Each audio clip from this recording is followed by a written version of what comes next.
नमस्ते। मैं डॉक्टर यश वेलनकर। मैं मनोचिकित्सा करता हूँ और उसमें भी जो आयुर्वेद सत्वावजय चिकित्सा वो मैं करता हूँ। तो सत्वावजय चिकित्सा ये आयुर्वेद में चरक संहिता में एक मनोचिकित्सा बताई है और उसमें जो कुछ बताया है वो सभी वैद्यों को तो मालूम होना ही चाहिए, जो वैद्य नहीं है उन्हें भी वो मालूम होना चाहिए, क्योंकि आयुर्वेद में ऐसा एक प्रश्न पूछा गया है कि किसी भी व्यक्ति को कोई भी दुख क्यों होता है। तो दुख वो शरीर का होगा, यानी कि व्याधि हो गए, या मन का दुख होगा। और ये शरीर और मन का दुख भी एक दूसरे से हमेशा जुड़ा हुआ रहता है। ये तो हम अनुभव लेते हैं।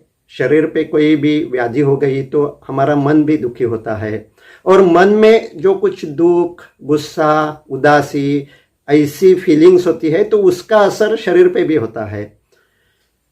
तो ये शरीर और मन का जो कुछ दुख है उसका कारण आयुर्वेद में बताया है और उसका एक स्पेसिफिक शब्द उन्होंने बताया है, उसे कहा है प्रज्ञापराध। तो प्रज्ञा यानी कि प्रत्यक्ष ज्ञान, ये प्रत्यक्ष ज्ञान न होने के कारण जो कुछ अपराध होते हैं उसके कारण ये सारे दुख होते हैं। तो प्रज्ञापराध के 3 अलग अलग पहलू है। प्रज्ञापराध क्यों होता है? तो पहला उसका कारण होता है बुद्धि का विभ्रंश होता है, यानी कि क्या ठीक है, क्या हितकारक है, इसकी जानकारी नहीं होती। तो ये बुद्धि विभ्रंश के कारण ही हमें बहुत सी ऐसी जानकारी नहीं होती कि हमें हमेशा विचार करते हुए नहीं रहना चाहिए, हमेशा अपना ध्यान भूत या भविष्य में नहीं रखना चाहिए, बार बार वो वर्तमान क्षण में लाना चाहिए, इसकी जानकारी हमें नहीं होती। तो ये बुद्धि विभ्रंश है। वैसे ही शरीर की बहुत सी जो कुछ बीमारी होती है वो भी बुद्धि विभ्रंश के कारण होती है। हमें कैसा बर्ताव करना चाहिए, तनाव होता है वो कौन से लेवल पे रखना चाहिए, क्या खाना चाहिए, क्या नहीं खाना चाहिए, कैसी नींद लेनी चाहिए, इसकी जानकारी न होने के कारण बुद्धि विभ्रंश होता है और वो एक कारण है प्रज्ञापराध होने का। तो नींद कहाँ और कैसी लेनी चाहिए इसकी जानकारी नहीं होती। तो अब ये जो नेक्स्ट जनरेशन है वो रात को 2 बजे सोती है और सुबह 11 बजे नींद से बाहर आती है। तो ये उन्हें मालूम नहीं होता कि इससे उनके शरीर में क्या बिगाड़ हो सकते हैं। तो बुद्धि विभ्रंश ये है, अपनी जीवन शैली, लाइफस्टाइल कैसी रहनी चाहिए इसकी जानकारी नहीं होती। दूसरा कारण सत्वावजय चिकित्सा में जो बताया है, प्रज्ञापराध में जो बताया है, वो है धृति विभ्रंश, यानी कि जानकारी होती है लेकिन उसका पालन नहीं होता। तो बहुत से लोगों को अब बहुत सी जानकारी होती है, क्या खाना चाहिए, क्या नहीं खाना चाहिए, तो वो जो ऑयली है वो नहीं खाना चाहिए, ये जानकारी होती है, फिर भी ऑयली खाने की लालच होती है, स्पाइसी खाने की लालच होती है, सारे एडिक्शंस जो है उन्हें जानकारी है कि ये जो कुछ तम्बाकू खाना ये ठीक नहीं है, लेकिन फिर भी वो तम्बाकू खाते हैं, अल्कोहल लेते हैं। तो ये है धृति विभ्रंश, यानी कि क्या ठीक है ये मालूम होने के बाद भी वैसा बर्ताव नहीं होता, वैसा बिहेवियर नहीं होता। ये धृति भ्रंश दूर करने के लिए अपने ब्रेन को ट्रेनिंग देना होता है, क्योंकि अपने मस्तिष्क में, ब्रेन में कई इमोशनल रेगुलेशन सेंटर्स होते हैं। ये जो धृति भ्रंश होता है वो जो कुछ इमोशंस के कारण ही होता है। तो ये जो लालच होती है, मन में जो बोरियत होती है वो कम करने के लिए थ्रिल के बहाने एडिक्शन का जो कुछ मटेरियल है वो लिया जाता है या पोर्न देखा जाता है, और पोर्न देखने के बाद गिल्ट महसूस होता है, जो कुछ मैंने किया वो नहीं ठीक नहीं किया। तो ये जो पोर्न देखने के समय मन में जो कुछ इमोशंस होते हैं उन्हें कैसा रेगुलेट किया जाए, ये अपने ब्रेन का एक सेंटर तय करता है।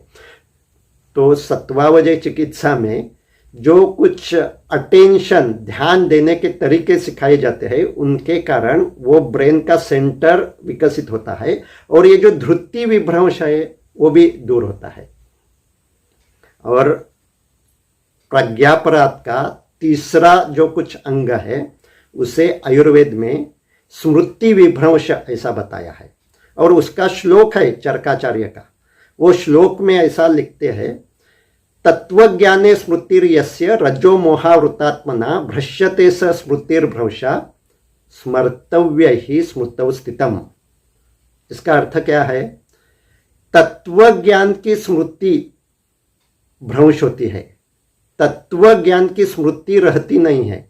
तो तत्वज्ञान क्या है? तत्व यानी कि तू सिर्फ शरीर और मन नहीं है, तू तत् है यानी कि चैतन्य है, साक्षी है। इसकी स्मृति नहीं रहती तो शरीर में जो कुछ पीड़ा होती है वो हम स्वीकार नहीं कर सकते, उसे झगड़ते रहते हैं।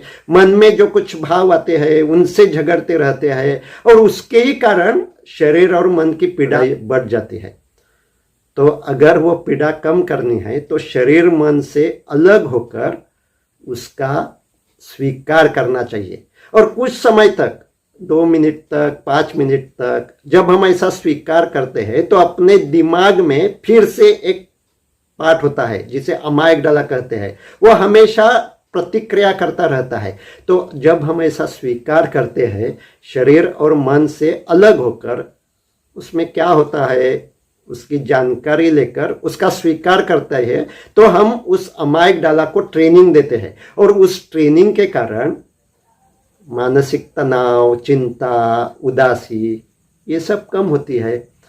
इसीलिए ये जो साक्षी भाव है, साक्षी भाव की स्मृति है, मैं सिर्फ शरीर मन नहीं हूँ, इसकी स्मृति जब हम भूल जाते हैं तो उसे स्मृति विभ्रंश ऐसा आयुर्वेद में बताया है।